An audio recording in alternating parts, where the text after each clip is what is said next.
Do not destroy my country because I will kill you. Do not destroy the youth of the land, our children, because I will kill you. And every hunt now, yung lahat na may kaso, nag-jump bail. Yung mga durugista na, alam mo, maariglo, they have the quantity already. Tapos, sabihin na lang, palutsin, sige, kumakang mag-plead guilty ka na lang para makalabas ka.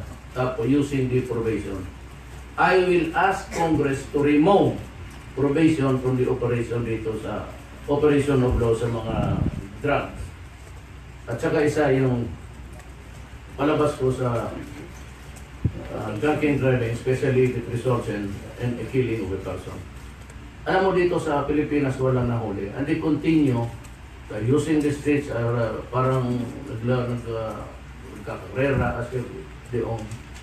Pagka under influence ka tapos namatay, sentensyahan ka ng 3 months, even if just 3 months, but you must go into jail.